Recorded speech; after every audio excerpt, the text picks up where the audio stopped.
కుంభకర్ణుడు ఎందుకు 6 నెలలు నిద్రిస్తాడో తెలుసా?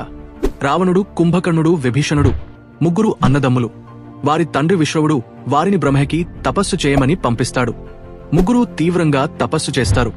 బ్రహ్మ ప్రసన్నమే వారికి వరాలివ్వటానికి వస్తాడు. విభీషణుడు ధర్మాన్ని ఎప్పటికీ వదలకుండా ఉండాలని కోరుకుంటాడు.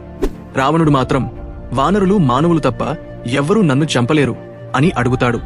బ్రహ్మ కూడా తదాస్తు అంటాడు. ఇప్పుడు కుంభకర్ణుడు వరం అడగబోతుంటాడు. కాని దేవతలు హడావుడిగా సరస్వతీదేవి దగ్గరకు వెళ్లి ఇతడు ఇంద్ర పదవిని అడుగుతాడేమో అని భయపడతారు. అప్పుడు సరస్వతీదేవి కుంభకర్ణుడి నాలికపై కూర్చుని ఇంద్రస్థానంకి బదులుగా నిద్రస్థానంగా మార్చేస్తుంది. కుంభకర్ణుడు తాను అనుకోకుండా నిద్రస్థానాన్ని కావాలి అని అడుగుతాడు. అదే వరం లభిస్తుంది.